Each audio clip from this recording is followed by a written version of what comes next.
Hello, my dear friends. Welcome to my channel. Don't forget to like, share, subscribe, and press the bell icon.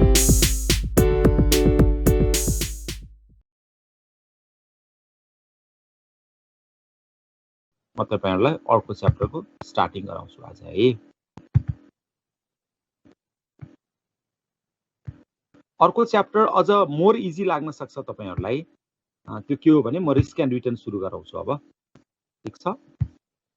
त्यो चाहिँ बढी easy लाग्न सक्छ किनकि यो च्याप्टरमा थ्योरेटिकली मैले स्लाइड चाहिँ धेरै राखेको छु किन बुकसँग रिलेट गराएको हुनाले। सुजाता जी देखिएको छ? स्लाइड देख्नु भएको छ? छ सर। गुड। अब यसमा के छ भन्देखि तपाईको स्लाइड चाहिँ मैले धेरै राखेको छु। Will be completing soon. Slide छिटो सकिन्छ। अब तपाईहरुलाई पहिला म सोध्छु, अलिकति भनौं न केही गाह्रो जस्तो लाग्यो भने I will be stopping, otherwise छिटो सकिन्छ। र यसमा चाहिँ के छ भने तपाईको स्ट्याटिस्टिकल फर्मुलाहरु हामीले युज गर्ने, मीन र स्ट्यान्डर्ड डेभिएसन, यति दुईटा कुरा सम्झिनु भयो भनेदेखि everything will be completed in short span of time. Mean र स्ट्यान्डर्ड डेभिएसन हामीले जान्नु पर्ने छ। हेर्नुस् है, पहिला risk return and the portfolio थियरीमा हामी के कुराहरु कभर अप गर्दै छौं भन्ने कुरा थाहा पाऊ। Concept of return and risk हामीले जान्नु पर्ने कुरा यो कन्सेप्चुअल कुरा हो। Measurement of risk and return भन्ने बित्तिकै अब के आयो, यसमा स्ट्याटिस्टिकल मेजर्सहरु लगाएर मेजरमेन्ट गर्ने कुराहरु आयो। कोभेरिएन्स एन्ड कोरिलेसन त्यसैसँग रिलेटेड कुरा हो। Impact of correlation on risk and return of the portfolio, portfolio भने के हो भन्ने कुरा हामी सिक्छौं र त्यसमा रिस्क र रिटर्न हेर्छौं। Theory of choice and the selection of optimal portfolio, हैन। अब पोर्टफोलियो बनाउने कसरी र पोर्टफोलियो चोइस गर्ने कसरी। Diversification of unsystematic risk, diversify भनेको पर पुर्याउने अथवा छुट्याउने, हैन। कसरी चाहिँ डाइभर्सिफाई गर्ने अनसिस्टमेटिक रिस्कलाई। Required rate of return and the capital assets pricing model, हैन। रिक्वायर्ड रेट अफ रिटर्न र सीएपीएम को बारेमा हामी पढ्छौं। र efficient market and behavioural finance, हेर्नुस् हामीले अहिलेसम्म पढिरहेको सबै फाइनान्स भनेको र्यासनालिटीको बारेमा हो, अर्थात् ट्रेडिसनल फाइनान्स अथवा हार्ड कोर फाइनान्स भनेर भन्छौं, प्योर फाइनान्स। अब अहिले तपाईको के छ भन्देखि बिहेभियरल फाइनान्स पनि आइसकेको छ, इन्ट्रोड्युस भइसकेको छ। त्यो भनेको मतलब मान्छेको व्यवहारले पनि फाइनान्शियल डिसिजनहरुमा इफेक्ट गर्छ भन्न खोजेको हो। यति कुराहरु छ र मोर त यसमा 10% थ्योरी होला, 90% त न्यूमेरिकल नै छ। ल हेर्नुस् है त, अब रिटर्न भने के, तपाईले ओरिजिनल्ली गर्नु भएको इन्भेस्टमेन्टमा केही अमाउन्ट थपिएर आयो भनेदेखि थपिएको अमाउन्टलाई हामी के भन्छौं, रिटर्न भनेर भन्छौं। सिम्पल सिम्पल, हैन। हामी यहाँ फाइनान्शियल एसेटको कुरा गर्छौं। एट सच कुनै एउटा कम्पनीको शेयर तपाईले 110 रुपैयाँमा किन्नु भयो, अर्को वर्ष 130 रुपैयाँमा बेच्नु भयो र बिचमा कम्पनीले कमाएर 5 रुपैयाँ पनि दियो भने तपाईको लगानी कति हो, 110। ठीक छ। अर्को वर्ष कतिमा बेच्नु भयो, 130। बिचमा कति पैसा कमाउनु भयो, 5। भनेपछि तपाईको कमाई कति भयो त, 130 माइनस 120 प्लस 5, हैन। 25 रुपैयाँ कमाई भयो। पर्सेन्टेजमा हेर्दाखेरि त्यसैलाई डिभाइड बाइ तपाईको लगानी 110। I hope you got the point. यसमा खास ठुलो कुरा छैन। र रिटर्नलाई मेजरमेन्ट गर्ने दुईवटा पपुलर मेजरहरु छन्, एउटा एक्सपेक्टेड रेट अफ रिटर्न र अर्को average rate of return. By the word expected भन्ने बित्तिकै अलि फ्युचरलाई एक्सपेक्ट गरिएको भन्ने बुझिन्छ। एभरेज भन्ने बित्तिकै मीन, हैन, arithmetic mean, whatever you call, हैन। यो चाहिँ के छ, भइसकेको कुरा हो भन्ने कुरा बुझिन्छ। अब यसलाई हामी म्याथमेटिकली अलिकति रिलेट गरौँ। पेन पेपर तपाईहरुसँग पक्कै छ, तपाईहरु यसमा कोर्नु पनि होला, बिर्सिन्छु जस्तो लाग्छ भने। एक्सपेक्टेड रेट अफ रिटर्न भनेको क्वेशनमा प्रोबेबिलिटी दिएको बेलामा निकाल्ने हो। हेर्नुस् है, प्रोबेबिलिटी भनेको त फ्युचरलाई हो नि त। एभरेज रेट अफ रिटर्न भनेको चाहिँ नम्बर अफ इयर दिएको बेलामा निकाल्ने हो। बुझ्नुभयो कुरा कि बुझ्नु भएन? के भने मैले एक्सपेक्टेड कतिखेर निकाल्ने रे भन्नुस् त। एकजनाले भयो भने भन्नु न, जसले भने नि हुन्छ नि। प्रोबेबिलिटी दिएको। यस, एभरेज कतिखेर निकाल्ने रे? हिस्टोरिकल डेटा दिएको नम्बर अफ इयर दिएको बेलामा। भेरी गुड, तपाईँले यति बुझ्दा भइहाल्छ कि। ल अब म तपाईँलाई यहाँ धेरै कुराहरू पढाउँदिनँ ल, किनभने त्यो भएर यस्तो स्लाइड हो धेरै राखिदिएको छु मैले। अब एक्सपेक्टेडको हेर्नुहोस् त, हुन त भनिहालौँ एउटा दुईवटा स्लाइड, बिगिनिङ स्लाइडहरू भनौँ अनि पछाडिको म ग्राफिकल पढाउँला। अब बिगिनिङ स्लाइडमा एक्सपेक्टेड भन्ने बित्तिकै हामीले के एक्सपेक्ट गरियो त? इकोनोमिक कन्डिसन चाहिँ भेरी ब्याडदेखि भेरी गुडसम्म एक्सपेक्टेसन गरियो। 5वटा कन्डिसन होला कि भनेर अनुमान गरियो। प्रोबेबिलिटी जहिले पनि जोड्दाखेरि 1 अथवा 100% हुनुपर्छ। सबै स्ट्याटको कुरा हो कि यो, हेर्नुहोस् नयाँ कुरा छैन। स्ट्याटको भनेर धेरै गाह्रो कुरा पनि होइन फेरि यसमा। हामीले स्ट्याटलाई बरो गरेको हो नि, प्योर स्ट्याट पढ्ने होइन नि यहाँ है। अनि अहिले भर्खर हामीले के बुझ्यौँ? रिटर्न निकाल्नको लागि त एक्सपेक्टेड रेट अफ रिटर्न अथवा एभरेज रेट अफ रिटर्न योबाट नापिँदो रहेछ हो। त्यो मध्येको एक्सपेक्टेडको हेर्दै गरे त हो नि। प्रोबेबिलिटी दिएको छ भने प्रोबेबिलिटी यसो जोडेर हेर्नुहोस्, इक्जाममा कहिले काहीँ मिस्टेक आइदिन्छ, आउँदैन नर्मल्ली। आजभोलि अब क्वेसनको स्ट्यान्डर्ड धेरै मिट भइसकेको छ। त्यो जहिले पनि के हुनु पर्यो? प्रोबेबिलिटी जोड्दाखेरि 1 अथवा 100% हुनु पर्यो। अनि हेर्नुहोस् त प्रोजेक्ट ए कस्तो रहेछ? इकोनोमी नराम्रो हुँदा रिटर्न नराम्रै हुने रहेछ, इकोनोमिक राम्रो हुँदा रिटर्न राम्रै हुने रहेछ। हेर्नुहोस् त, इकोनोमी भेरी ब्याड हुँदा 5% लस छ, भेरी गुड हुँदा 20% प्रफिट छ। यो इक्जाम्पल एकदम इम्पोर्टेन्ट छ। यहाँ पछाडिको सबै ग्राफहरू यसैमा रिलेटेड लगाएर बनाएको छ। तर प्रोजेक्ट बी चाहिँ ठ्याक्कै अपोजिट रहेछ। हेर्नुहोस् त, इकोनोमी नराम्रो हुँदाखेरि चाहिँ रिटर्न राम्रो हुँदो रहेछ, भेरी ब्याड इकोनोमिक कन्डिसन हुँदा 35% को रिटर्न छ, भेरी गुड इकोनोमी हुँदाखेरि 15% को -15% को रिटर्न छ, भनेको नेगेटिभ रिटर्न छ। अहिलेको नेपालको स्टक मार्केटसँग तपाईँ रिलेट गरेर मनमनै रिलेट गर्न पनि सक्नुहुन्छ। एनिवे, अब यो फर्मुलाहरू म तपाईँलाई सँगै पढाउँछु है। प्रोबेबिलिटी दिएको बेलामा के फर्मुलाबाट कसरी निकाल्ने भनेर प्रोबेबिलिटी दिएको बेला प्रोबेबिलिटीले मल्टिप्लाई गर्ने, नम्बर अफ इयर दिएको बेलामा एभरेज हुन्छ, त्यसलाई एनले डिभाइड गर्ने। यो एनवाला होइन, यो चाहिँ इयर 1 2 3 4 5 भयो भने 5 वर्षको जोड्ने, डिभाइड बाई एन गर्ने, समेसन एक्स अपन एन। तपाईँले पढ्नु भएकै हो। अब रिस्कको कुरा हेर्नुहोस्। रिस्क भनेको के हो त? सिम्पली तपाईँहरू यहाँ रिलेट गर्नुहोस्। मोटरसाइकलिस्टको रिस्क के? Risk of accident. गाडीको पनि त्यही होला। प्लेयरको लागि के हो त risk? The risk of losing a game, lose हुन्छ गेम, हार्छु कि भन्ने हुन्छ। इन्भेस्टरको लागि के हो? Risk of losing his or her investment होइन। तसर्थ इन जेनरली भन्ने हो भने रिस्क भनेको भइसकेको अवस्था होइन क्या होइन, यो अनडिजायरेबल स्टेट चाहिँ हो होइन। तर यो के हो? फ्युचरको कुरा हो कि, यस्तो नभइदिए हुन्थ्यो। प्रोबेबिलिटीको कुरा हो कि तपाईँको रिस्क भनेको, the chance of loss in the future, financial कुरा गर्दाखेरि है। अब फाइनेन्समा रिस्क भने के भनेर भर्खरै मैले भनिहालेँ होइन, chance of loss in the future. अब यो चाहिँ हेर्नु पर्यो कसमा धेरै फ्लक्चुएसन भएको छ भनेर हेर्ने, अहिलेकै फिगर हो क्या यो, अरू केही पनि होइन। हेर्नुहोस् त्यहाँ ग्राफमै हेर्नुभयो भने माथि मैले प्रोजेक्ट बी को राखेको छु। यो के छ? -15 देखि 35 सम्म डेभिएट भएको छ क्या। -15 देखि 35 सम्म डेभिएट भएको छ होइन। बुझिहाल्नुहुन्छ होइन तपाईँहरूले कि बुझ्नु भएन? हेर्नुहोस् त, कहाँदेखि कहाँसम्म डेभिएट भएको छ हेर्नुहोस् त, -15 देखि 35 सम्म। यसलाई म हाइलाइट पनि गरिदिनु जस्तो लाग्यो होइन, ठ्याक्कै देखिन्छ नि। अनि देखियो। अनि प्रोजेक्ट ए चाहिँ कतिदेखि छ भन्नु त? -5 देखि कतिसम्म? 20 सम्म। कुन चाहिँ बढी चेन्ज भएको छ हेर्नुहोस् त, कुन चाहिँ बढी फ्लक्चुएटिङ छ ल भन्नुहोस् त? यस, बी नै बढी फ्लक्चुएटिङ। यस, फ्लक्चुएसन बढी हुनु भनेको भेरिएबिलिटी बढी हुने हो। भेरिएबिलिटी बढी हुने भनेको रिस्क बढी हुने त हो नि होइन। त्यही अलिकति तपाईँलाई बुझाएको मात्रै, जरुरी थिएन। यस, तसर्थ हामी सिम्पली पनि के भन्न सक्छौँ भने जसको फ्लक्चुएसन बढी हुन्छ त्यही चाहिँ बढी रिस्क हुन्छ। मोटरसाइकल चलाउँदा पनि 30 देखि 40 को बिचमा मात्र स्पिड राख्ने चाहिँ बढी रिस्की हो कि अरू अदर थिङ्स रिमेनिङ कन्स्टेन्ट अर्काले ठोकिदियो भने त्यो अर्कै कुरा हो होइन। कहिले 20 कहिले 120 चलाउने बढी रिस्की, ओभियसली बढी फ्लक्चुएटिङ हुने चाहिँ मोर रिस्की हो। यति मात्रै भन्नु ल। सिम्पली हामीले सिम्पल तरिकाले के बुझ्न खोज्यो भने बी चाहिँ योभन्दा बढी रिस्की छ है भनेर बुझ्न मात्रै खोजेको, नथिङ एल्स। अरू नयाँ कुरा हामीले खास केही गर्न खोजे होइन होइन। त्यो अघिकै इक्जाम्पलमा म तपाईँहरूलाई यो पनि हाइलाइट गरिदिइहाल्छु सो द्याट कि मैले तपाईँहरूलाई स्लाइड पठाइदिएका ठ्याक्क तपाईँहरू लोकेट हुन्छ। अरू त के हो र होइन, ए यस्तो थियो नि त भन्ने ठ्याक्कै थाहा हुन्छ। सरले यो भन्नुभएको थियो नि, मैले बुझेँ भन्ने हुन्छ। यस ल, ओके।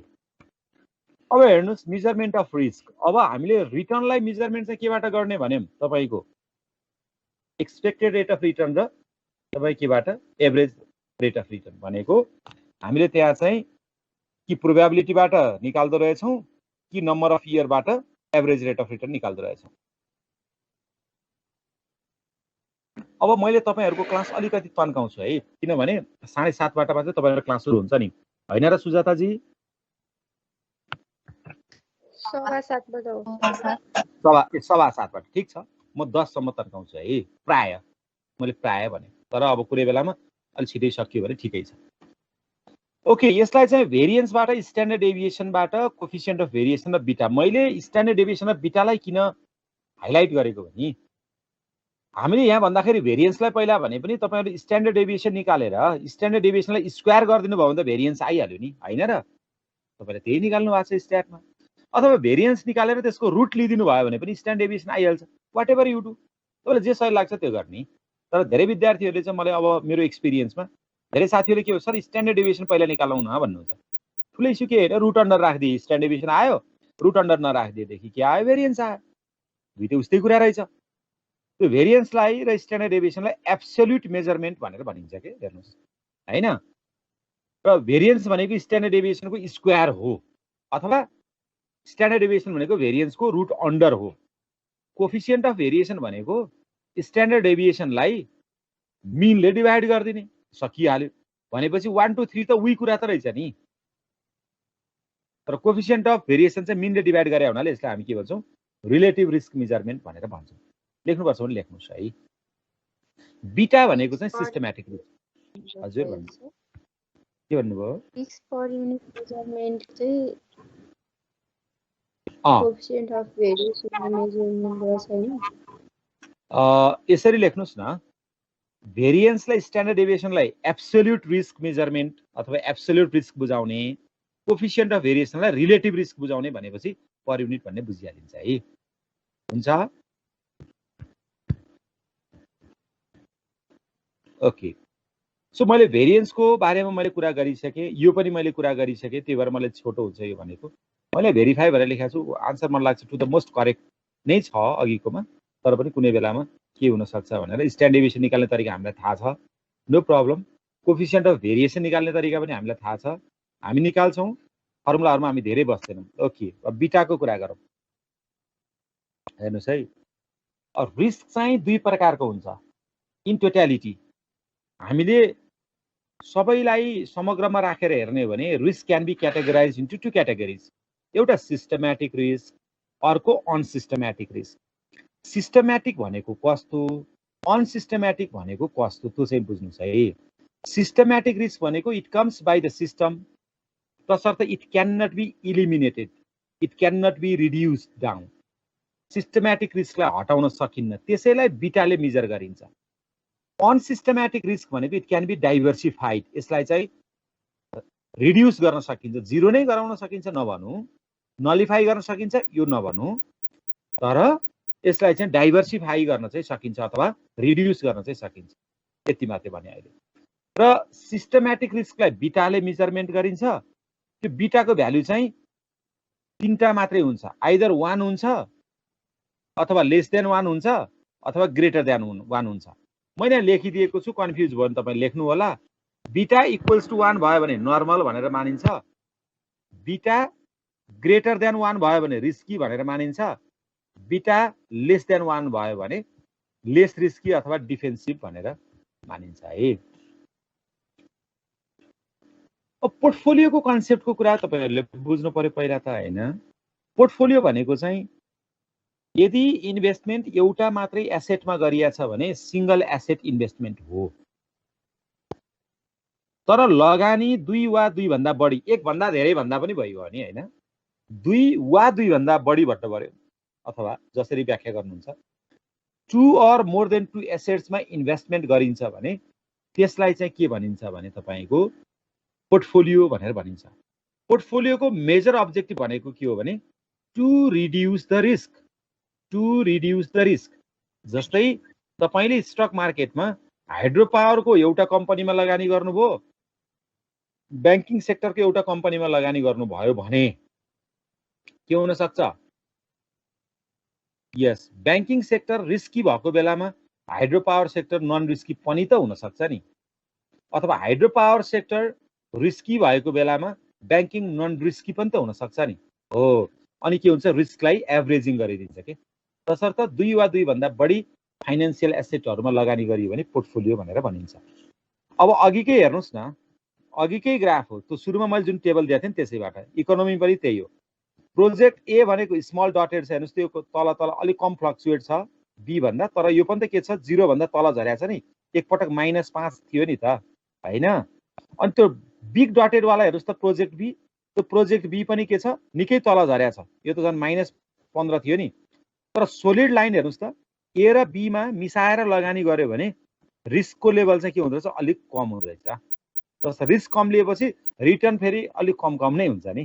हेर्नुस् त बी को कति माथि छ रिटर्न हैन, 35% तिर पुगेको छ, तर बिचको लाइनको त पुगेको छैन, कम्बाइन गरेको लाइनको त पुगेको छैन, छ त छैन। ओके, त्यस्तो बाटै भन्न खोजेको।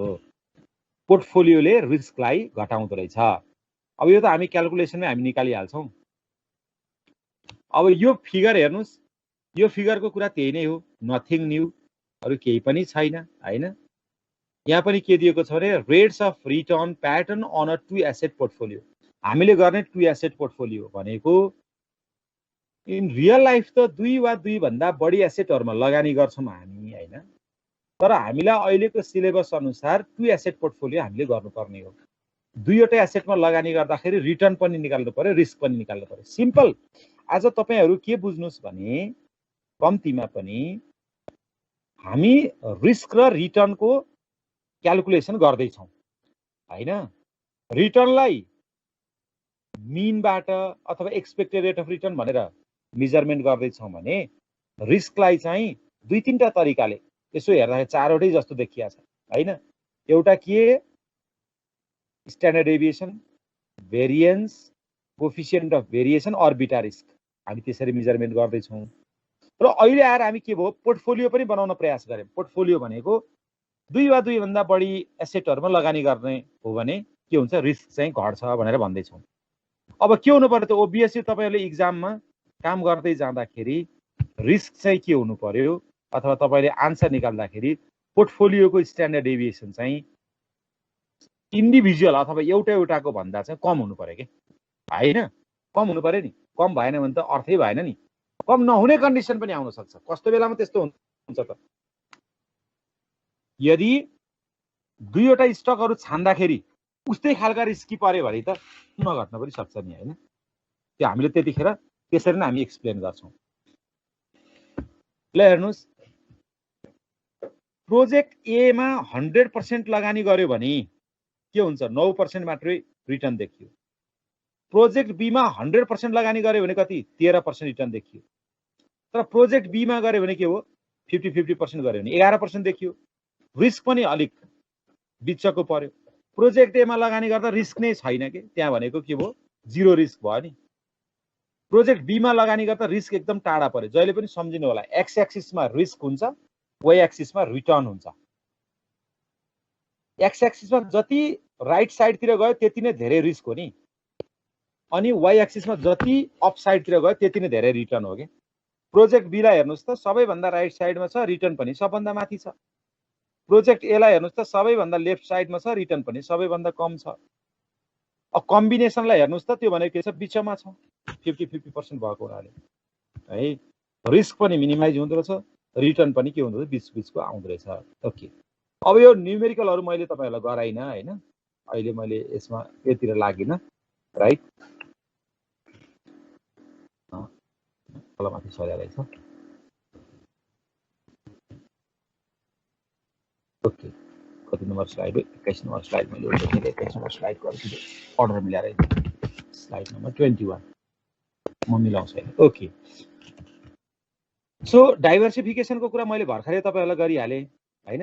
अब डाइभर्सिफिकेसन चाहिँ कस्तो कस्तो प्रकारको हुन्छ त? 2 प्रकारको हुन्छ हेर्नुस्। भनेको मतलब लगानी गर्दाखेरि अघि मैले अलिकति कुरा टच गरिसकेको छु। डाइभर्सिफाई गर्ने भनेको डिफरेन्ट फाइनान्शियल सेक्युरिटीहरुमा लगानी गर्ने रहेछ, अरु त कुरा केही होइन रहेछ।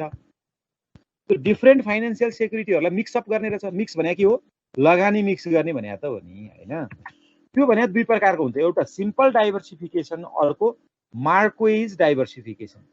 यसले के भनेको, सिम्पल डाइभर्सिफिकेसन भनेको चाहिँ तपाईँ ऱ्यान्डमली बजारमा भएको ऱ्यान्डमली 10-15 वटा स्टकमा लगानी गरिदिनुहोस्, तपाईँहरूको रिस्क चाहिँ घट्न सक्छ भन्ने मान्यताको आधारमा बनाएको डाइभर्सिफिकेसन अथवा मान्यताको आधारमा बनाएको पोर्टफोलियो। त्यो चाहिँ के भयो? ऱ्यान्डमली सेलेक्टेडमा लगानी गर्ने, अरू केही पनि होइन। ल्याउनुहोस्, ऱ्यान्डमली सेलेक्ट गरेर अघि नै हामीले पढिसकेका छौँ। रिस्क दुई प्रकारको हुन्छ, एउटा सिस्टमेटिक र अनसिस्टमेटिक। सिस्टमेटिक रिस्क त घटाउनै सकिँदैन, तसर्थ त्यो सुरुदेखि अन्त्यसम्म बराबर छ। अनसिस्टमेटिक रिस्क चाहिँ जति धेरै तपाईँहरू स्टकमा लगानी अथवा जति धेरै फाइनेन्सियल सेक्युरिटीमा लगानी गर्दै जानुहुन्छ, रिस्कको लेभल घट्दै घट्दै जान्छ। र यसको मान्यता अनुसार चाहिँ के हो भने 15 देखि 20 वटासम्म ऱ्यान्डमली तपाईँले चाहिँ सिलेक्ट गरेर एड गर्नुभयो भने रिस्कको लेभल चाहिँ घट्छ भन्ने मान्यता हो। तर यो थ्योरी पछाडि मार्क्वेजले अर्को नयाँ थ्योरी पत्ता लगाउनु भएको छ। यो मान्छेको नामबाट हो, होइन? मैले सिस्टमेटिक र अनसिस्टमेटिकको मैले भनिसकेँ। ह्यारी मार्क्वेजले अर्को नयाँ थ्योरी पत्ता लगाउनु भएको छ र मार्क्वेज डाइभर्सिफिकेसन भनेको ह्यारी मार्क्वेजको नामबाट राखिएको हो। त्यो भने कस्तो हो भनेदेखि, होइन ऱ्यान्डमली छान्दाखेरि सबै उस्तै खाले स्टक पर्यो भने त कसरी रिस्क घट्छ र? Yes, very good point to note. यो भनेको मतलब के हो भने उस्तै क्यारेक्टर भएको पर्यो भने त रिस्क त छानिन्न, घट्दैन नि त रिस्क त, होइन र? रिस्क त घट्दैन। तसर्थ के गर्नु पर्यो? लोअर कोरिलेसन भएकोलाई चाहिँ छान्नु पर्यो भन्नुहुन्छ उहाँले कि। लोअर कोरिलेसन, कोरिलेसन भन्ने बित्तिकै तपाईँहरूले बुझ्नुहोस्, कोरिलेसन कतिदेखि कतिको बिचमा पर्छ मलाई भनिदिनुहोस् त कसैले। स्ट्याटिस्टिक्समा याद छ भने anyone who can tell me? -1 to 1। यस, -1 देखि +1 को बिचमा पर्छ। हेर्नुहोस् है, त्यो भनेको के हो त? त्यो भने what is the meaning of this? Perfectly minus छ भन्नुको अर्थ ठ्याक्कै अपोजिट क्यारेक्टर भनेर भने हो क्या। एउटा बढ्दा अर्को घट्ने, एउटा रिस्की हुँदा अर्को नन रिस्की हुने, ठ्याक्कै बराबर भ्यालुले त्यस्तो चाहिँ हुँदैन फेरि प्र्याक्टिकल्ली। +1 भनेको कस्तो नि, एउटा जति बढ्छ जति रिस्की हुन्छ अर्को त्यति नै बढी रिस्की हुँदै जाने। तसर्थ तपाईँहरूले स्ट्याटमा पनि थोरै त्यो तरिकाले पढ्नु भएको छ भनेदेखि त्यहाँ पनि एक्सप्लेन भएको हुन्छ। कोरिलेसन +1 र कोरिलेसन -1 भन्ने कुरा चाहिँ नर्मल्ली पोसिबल हुँदैन। त्यसो भए के हुन्छ त? कोरिलेसन +1 र -1 को बिचमा पर्छ। अर्को त्यस्तै हुन नसक्ने कन्डिसन भनेको जिरो कोरिलेसन पनि हो। कोरिलेसन ठ्याक्कै हुन नसक्ने कन्डिसनहरू पनि हुन्छ। तर अब एकदमै अनरिलेटेड कुरा दियो भने त कोरिलेसन हुँदै हुँदैन फेरि, जिरो त त्यस्तो बेलामा त भइदिन्छ, होइन? हो, अब हामीले के बुझ्नु पर्यो भने कोरिलेसन +1 र -1 को बिचमा परेपछि ह्यारी मार्क्वेजको अनुसार चाहिँ यो दुईवटाको बिचमा रहने गरेर यदि पोर्टफोलियो बनायो भने बल्ल त्यो पोर्टफोलियो राम्रो हुन्छ भनेर भनिन्छ। कोरिलेसनलाई मतलब गरेर बनाएको पोर्टफोलियो, त्यो पनि लोअर कोरिलेटेड सेक्युरिटिजहरूमा लगानी गरेर बनाएको पोर्टफोलियो छ भने र त्यस्तो प्रोसेसलाई मार्क्वेज डाइभर्सिफिकेसन भनिन्छ। कोरिलेसन मतलब नगरिकन मार्केटबाट ऱ्यान्डमली सिलेक्ट गरेर पोर्टफोलियो बनाएको छ त्यसलाई के भनिन्छ? सिम्पल डाइभर्सिफिकेसन भनेर भनिन्छ। I hope you got the point. अब कोभेरियन्सको कुरा हामी सँगै क्याल्कुलेट गर्छौँ, इन्डिपेन्डेन्टली नहेरिकन दुईवटा चिजहरू सँगसँगै हेर्दाखेरि तिनीहरूको चाहिँ कतिको धेरै चेन्जेबिलिटी हुँदो रहेछ भनेर हेर्नेलाई कोभेरियन्स भन्छौँ हामी। कोरिलेसन भनेको एउटा र अर्कोको बिचमा कति रिलेटेड छ भन्ने कुरालाई हामी सँगै हेर्छौँ। म न्युमेरिकलमै गराउँछु, हेर्नुहोस्, होइन? यसमा म धेरै समय खर्च अहिले गर्दिनँ। र अर्को चाहिँ तपाईँहरू के छ, तपाईँले हामीले निकाल्नु पर्ने भनेको चाहिँ यो हो, होइन? भेरिएन्स अथवा स्ट्यान्डर्ड डेभिएसन। यसलाई स्ट्यान्डर्ड डेभिएसन रुट राखे भए स्ट्यान्डर्ड डेभिएसन हुन्थ्यो, रुट नराखे भए हुनाले भेरिएन्स भयो। यो चाहिँ फर्मुला हामीलाई एकदम धेरै चाहिन्छ। यो पनि के हो? 2 एसेट पोर्टफोलियो हो, होइन? 2 एसेट पोर्टफोलियोमै हामीले गर्ने हो। फर्मुलाकै कुरा भयो। फर्मुला म त्यहाँ सँगै गराउँछु, तर तपाईँलाई मैले स्लाइड आजै पठाइदिन्छु। यो स्लाइड चाहिँ मैले पनि अलिक हिजो शनिबार अलिक धेरै मेहनत गरेको छु। इट इज बिकज कि तपाईँहरूको रुटिन निस्किसक्यो हुनाले अब ढिलो भन्दा पनि म पनि छिटो नै तपाईँलाई स्लाइड पठाइदिन्छु है। अनि तपाईँहरूले टाइम मिलाएर हेर्नुभयो भने will be more beneficial. Okay, अब पोर्टफोलियो रिस्कको हामीले अहिले भर्खर कुरा गरिसक्यौँ। कोरिलेसन कस्तो छ भनेर हामीले हेर्छौँ, कोरिलेसन नै हामीले निकाल्छौँ, होइन? +1 हो कि -1 हो तिनीहरूको डिग्री अफ रिलेसनसिप भनेर हामीले हेर्ने रहेछौँ हैन। के हुन्छ त भनेर हामीले हेर्दाखेरि पोर्टफोलियोमा चाहिँ सिम्पली रिटर्नमा असर गरेको देखाउँदैन, तर के गरिदिन्छ रिस्कलाई चाहिँ यसले घटाउँछ। हामी त्यही कुराहरू नै हामीले क्याल्कुलेसन गर्ने हो, त्यो पनि केमा टु एसेट केसमा। मैले यही नै कुरा भनेर भने यसमा है। अनि अब त्यस पछाडि अब यो ग्राफको कुरा छ। ग्राफ चाहिँ हामीले माथिबाटै बनाएको हो, तपाईहरुले यसलाई कति रिलेट गर्न सक्नुहुन्छ हैन।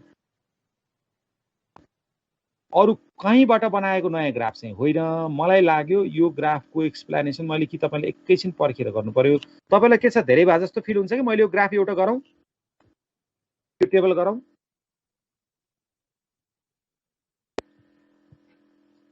हुन्छ कि हुन्न भन्नुस् त? तपाईहरुसँग सोधे मैले।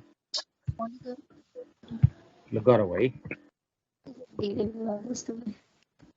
राइट, त्यसले गर्दा मैले यो पनि मिलाइहालेको किन थिएन छ अनि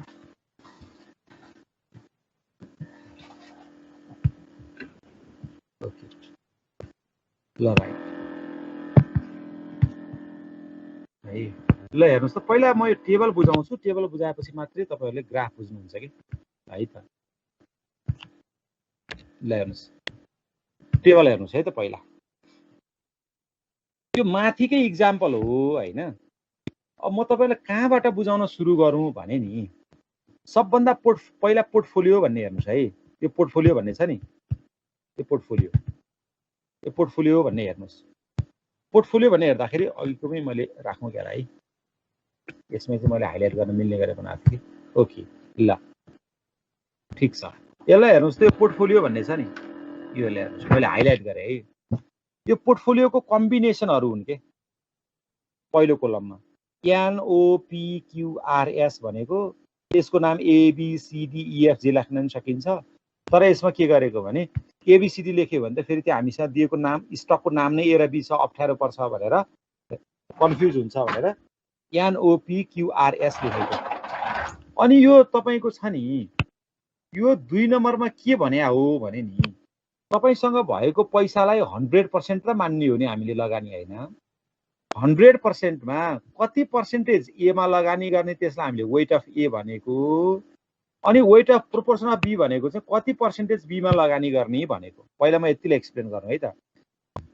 यो इफ हो, एन भनेको त्यस्तो कम्बिनेसन हो जसमा 100% लगानी ए मा गरिन्छ, बी मा चाहिँ कति पनि गरिन्न भनेपछि simply this is not a portfolio, यो पोर्टफोलियो होइन, अध्ययनको लागि मात्र राखेको। त्यस्तै अर्को कन्डिसन कुन पोर्टफोलियो होइन तपाईहरु भन्नुस् त? यस पनि, यस कम्बिनेसन पनि पोर्टफोलियो होइन। किनभने त्यसमा के एजम्पसन गरिएको छ, 100% लगानी बी मा गरेको छ, ए मा लगानी गरेको छैन भनेको। अब बीचका कम्बिनेसनहरु चाहिँ पोर्टफोलियोका कम्बिनेसन हुन्। थाउजन्ड्स अफ कम्बिनेसन मध्येका केही कम्बिनेसन हुन्। ओ भन्ने कम्बिनेसनले के बताएको छ भने 75% लगानी ए मा गरेको छ, 25% अफ लगानी बी मा गरेको छ। पी भन्ने कम्बिनेसनले 66.67% ए मा गरेको छ, 33.33% बी मा गरेको छ। त्यो बेलामा चाहिँ के भएको छ भने एक ठाउँमा गएर रिस्क के आएको छ तपाईको 0 आएको छ के। जुन कन्डिसन त हैन व्यवहारमा एक्जिस्ट गर्न धेरै गाह्रो छ। ओके, अब यति कुरा बुझिसकेपछि ल हेर्नुस् है, अब हामीले कहाँ हेरौं भने हामीले फेरि कोरिलेसन त तीनवटा कन्डिसनको कुरा गरे हो नि हैन त। एउटा +1 हुन्छ, एउटा -1 हुन्छ र अर्को त्यस्तै एक्सट्रिम भ्यालु भनेको 0 हुन्छ। ठीक छ, त्यो कन्डिसनको कुरा गरेको है। त्यो कन्डिसनको बारेमा हामीले कुरा गर्दाखेरि +1 हुँदाखेरि कति हुन्छ भनेर मान्यौ। हेरौ त, +1 हुँदाखेरि के देखिएको छ त्यहाँ हेर्नुस् त। अगाडि ERP भनेको expected rate of return, standard deviation of portfolio भनेको रिस्क हैन त। हेर्नुस् त, रिटर्न बढ्दै जाँदा रिस्क पनि बढ्दै गएको छ। रिलेट गर्नुस् हो कि होइन। 9% रिटर्न हुनको लागि 8.6% को रिस्क लिएको छ, 10% रिटर्न हुनको लागि 10.75% को रिस्क लिएको छ, 10.33% रिटर्न हुनको लागि 11.47, दुईटै बढ्दै गएको छ के हैन। रिटर्न बढ्दा रिस्क पनि बढिरहेको छ। ठिक छ हो नि हैन? Yes, ल sir. हेर्नुस् त। अनि अब कोरिलेसन 0 भएको कन्डिसनमा कुरा गर्दाखेरि के छ नि? ल भन्नुस् त के देखियो यसमा? अलि फ्लक्चुएटिङ देखियो। हेर्नुस् त स्ट्यान्डर्ड डेभिएसन चाहिँ सुरुमा 8.6 थियो, घट्यो 7.75 आयो, फेरि बढ्यो, अब बढ्दै बढ्दै गयो। हेर्नुस् त भनेको एउटा पोइन्टमा गएर स्ट्यान्डर्ड डेभिएसन घटेको देखिन्छ, तर त्यो पोइन्टमा भएको रिटर्न चाहिँ फेरि के छैन, सबैभन्दा धेरै चाहिँ छैन। यसमा नि के छ 13% हाइएस्ट रिटर्न त हो, त्यसको लागि 17.2% चाहिँ रिस्क लिन पर्ने रहेछ। जे देखिया छ त्यही लेख्ने है। र अब हेर्नुस् त कोरिलेसन चाहिँ -1 भएको बेलामा चाहिँ एकपटक त के देखिएको छ, रिस्क त 0 नै देखिएको छ। हो यही भ्यालुहरूलाई लिएर बनाएको ग्राफ के हो भनेदेखि अब आउने ग्राफ हो कि तपाईको यो ग्राफ हो कि। कोरिलेसन 1 भनेको अर्थ +1 हो नि, प्लस लेखिरहनु पर्दैन। त्यो के छ दुईटै बढ्दै बढ्दै गएको छ कि, र ग्राफ बनाउँदा के भयो, अपवार्ड भयो हैन। कोरिलेसन 0 भएको बेलामा के भयो, एक ठाउँमा गएर अलिकति रिस्क घटेको थियो, फेरि रिस्क बढ्दै गएको थियो, अलिकति घुमेको आयो। हेर्नुस् बिचको जस्तो। अनि कोरिलेसन माइनस हुँदा एक ठाउँमा त 0 नै आयो रिस्क, तसर्थ y मा जोडेको।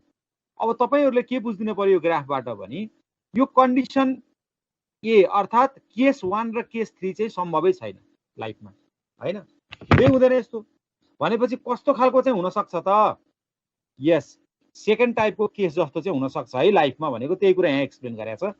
एक्सप्लेन केस 1 र केस 3 चाहिँ एक्सक्लुसिभ केसहरु जुन कुरा रियालिटीमा हुँदैन, तर केस 2 जस्तो चाहिँ हुन सक्छ। 0 नै नभए पनि 0 को नजिक पुग्न सक्छ।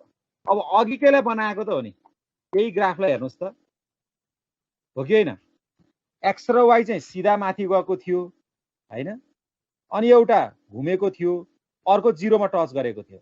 अब यहाँ के सम्भव छैन भने एक्स वाई र जेड, एक्स र वाई पनि सम्भव छैन, वाई र जेड पनि सम्भव छैन, एक्स र जेड पनि सम्भव छैन। सम्भव के छ त?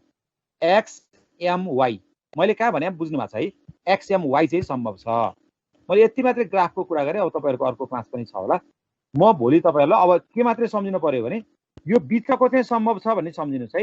एक्स एम वाई घुमेको चाहिँ सम्भव छ, तसर्थ यो के हो भने घुमेको रेखाबाट मात्रै लिएको हो भन्ने सम्झिनुस्। म स्लाइड 41 बाट भोलि हेर्छु। हुन्छ ओके Yes, sir. हुन्छ सर। त्यो घुमेको चाहिँ सम्भव छ भन्ने चाहिँ सम्झिनुस् ल, अरु नसम्झे पनि।